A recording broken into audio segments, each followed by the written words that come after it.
Shalom, Salakia. My phone actually cut down, so I wasn't trying to make this a two-part, but I'm gonna go back and make it a two-part. Which I just looked at the other video with scripts I left off of. We was on Ezekiel chapter 35, and we start at verse 9. So I'm gonna just hop right back into the video. Let's go. About extinguishing Ukraine's right to exist as a state, plain and simple. And Ukraine's right to exist as a people. Whoever you are, wherever you live, whatever you believe, that should make your blood run cold. Biden called the war a shameless violation of the very principle in which the UN was. Now, Salakia, let me take it here, man. I gotta go here real fast, cause they're I don't know if I brought this up in the last video, but I'm gonna bring this up again, just for edification's sake. We're gonna go to Psalms 83. All right, and 4, because listen what he's saying. He's a double-minded man. All right, this is Psalms chapter 83 and 4. As long as it's them, they can't be cut off, right? So check it out. This is Psalms chapter 83, verse 4. This is what they did to us. It says, they have said, come and let us cut them off from being a nation, that the name of Israel may be no more in remembrance. But, yo, you want to keep the name of Ukraine running? It says, for they have consulted together with one consent. They are confederate against thee. The tabernacles of Edom, the tabernacles of Ishmael, of Moab, and the Hagarenes, Jabal and Ammon, and Amalek, and the Philistines with the inhabitants of Tyre. Ashur also is joined with them. They have Holton, the children of Lot, Selah. Yo, so they don't want us to come together and they don't want us to be a nation. That's why this whole thing is you know, they heavy on us not being a nation. But yo, I'm gonna rewind this just a little bit, all right? Just so you get a little bit of taste of the base for you, you know. Will certainly make use of all weapon systems available to us. This is not a bluff. If nations can pursue their imperial ambitions without consequences, then we put at risk everything this very institution stands for. 4,500 miles away, President Biden addressed the annual UN General Assembly that Putin annually boycotts and called Putin's ambitions in Ukraine total. This war is about extinguishing Ukraine's right to exist as a state, plain and simple. And Ukraine's right.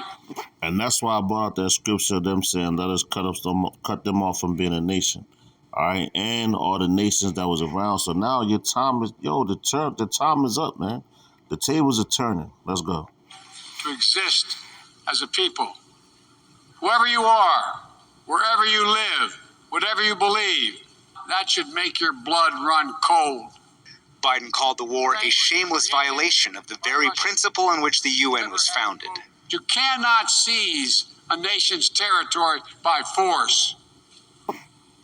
The only country. So check this out. He said you cannot seize a nation's, what did he say about force? So check this out, man. Let's go to Matthew real quick. All right, because we suffer violence. You know, and that goes into that cut us off from being a nation as well. But let's go here real fast. And this was back in about 70 AD, if I'm not mistaken. But we had to run into the western coast of Africa, man. You know, when Yahweh Shai was on the scene, he told us that this was going to happen to us. You know, with the kingdom of heaven. What's the kingdom of heaven? It's talking about us, Israelites. All right, because that's what we are. So this is Matthew chapter 11 and verse 12. All right, it says, he says, and from the days of John the Baptist until now, the kingdom of heaven suffereth violence, and the violent take it by force.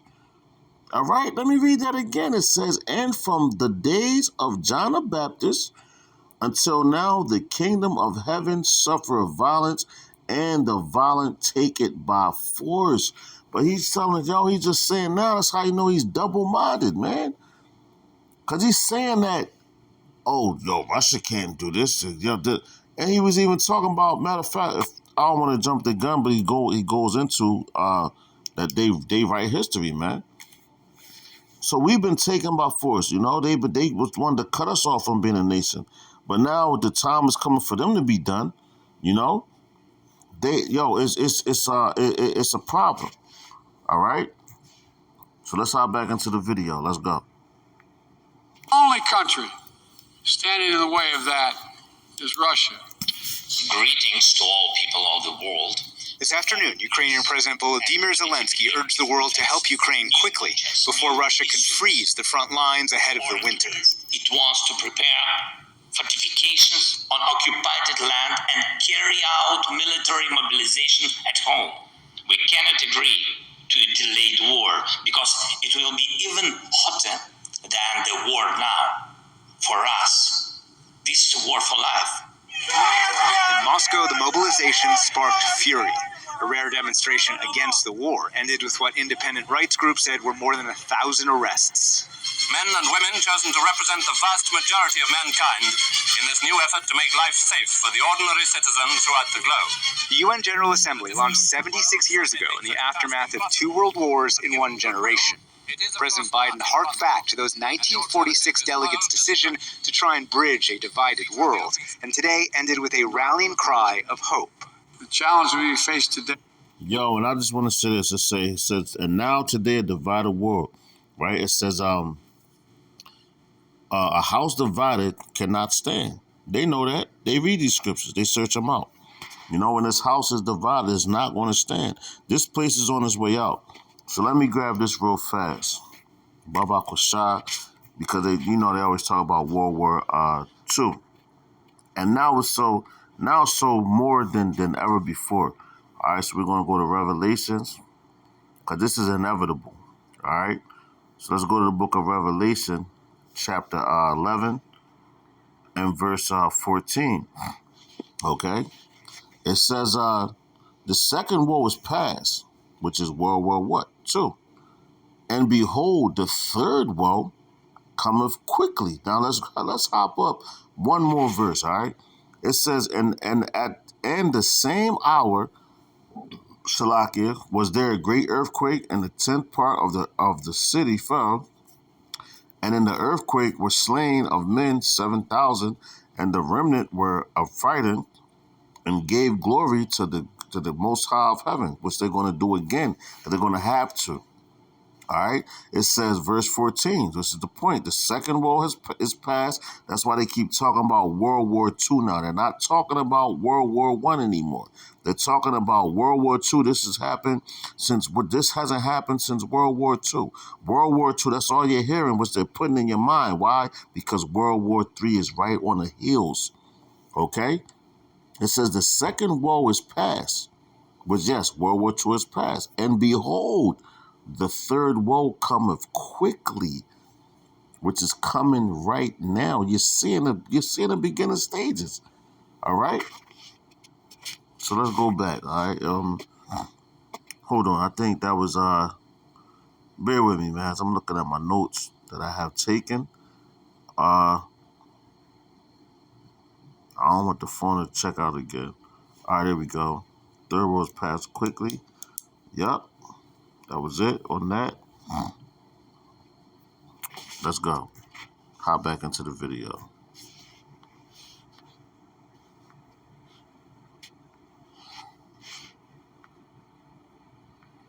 A rallying cry of hope. The challenges we face today are great indeed, but our capacity is greater. Our commitment must be greater still. We're not passive witnesses to history. We are the authors of history. We can do this. Now, check it out. He said we are the authors of history, and please forgive me for keep stopping the video.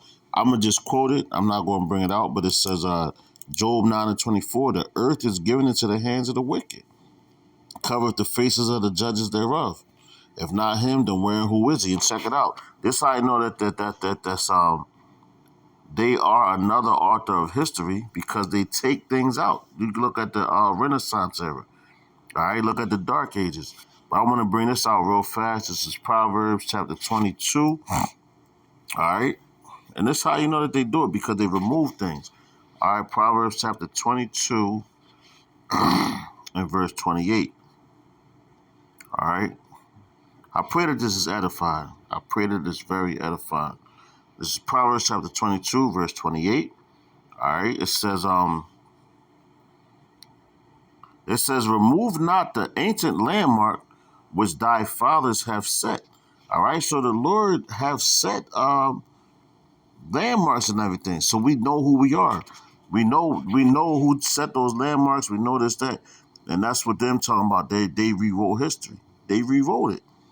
All right. Plain and simple, they rewrote it. So check it out. Let's go to Deuteronomy, as Apostle Torah would say, Deuteronomy. All right, we're going to go to Deuteronomy chapter 27 and 17. Just the one I want. All right. This is Deuteronomy chapter 27, verse 17. It says, cursed be he that removeth his neighbor's landmark, and all the people shall say, so be it. So check it out. Yo, are not Esau is not our brother? You know, they're removing everything that has to do with us, with the going back to when they chop the noses off and things of that nature. You know, so hey man, their time is now. Was they're falling, and they know that they're falling. They know their time is up, man. All right, so let's go hop back into the video. Baba Kusha. Of history. We can do this. We have to do it. See for that? Ourselves and for our future. See that? They said for themselves and for their future. That's why their inward thoughts is that they will think that their inward thoughts is that their lands is gonna carry on forever, man. Matter of fact, let's grab that. Bear with me. I think it might be Psalms 49:11.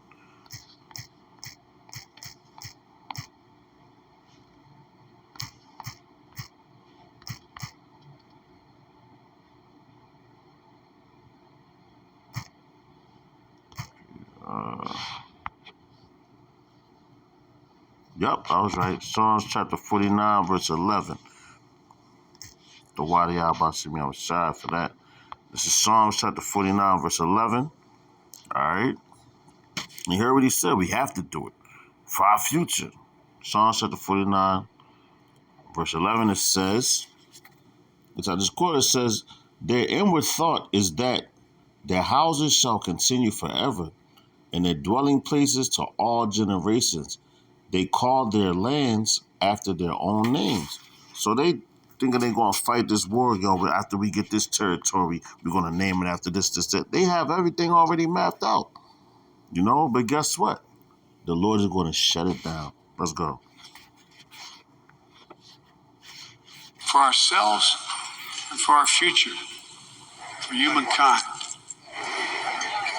Yes, it's the first. But the very structure of the United Nations, Russia, of course, has a permanent veto on the Security Council, prevents this institution from having very much influence over the war in Ukraine. And that means, Judy, the war will be determined by the Ukrainian military to fight back against Russia and the West's ability to gain the support that Ukraine so badly needs. Nick, a lot going on, and you were telling us there's also been talk today in New York about what has happened at the Zaporizhzhia nuclear plant, the largest nuclear plant in Europe, that there's discussion about its safety. What can you tell us about that? Flag as well.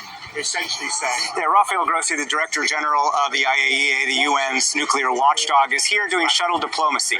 He met earlier today with Ukrainian Foreign Minister Kuleva, and then after that with Russian Foreign Minister Sergei Lavrov to try and create a safe zone around that plant. That would include removing the Russian vehicles that are inside the plant and getting Russia to stop doing what the U.S.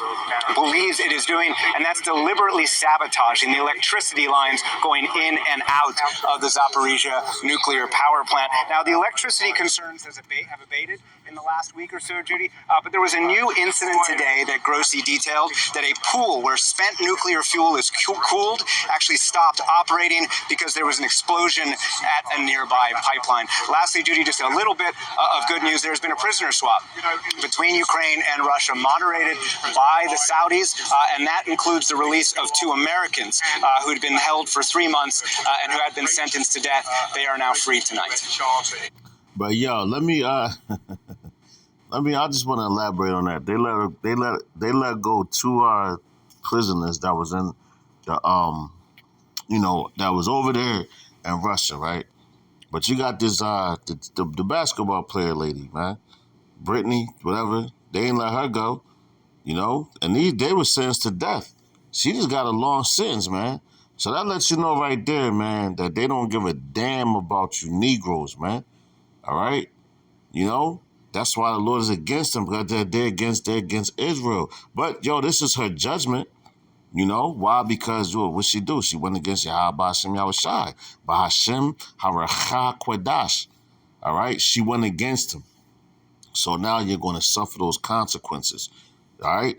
Now, yo, you had, see, these people that they released that was American citizens, which she is, right?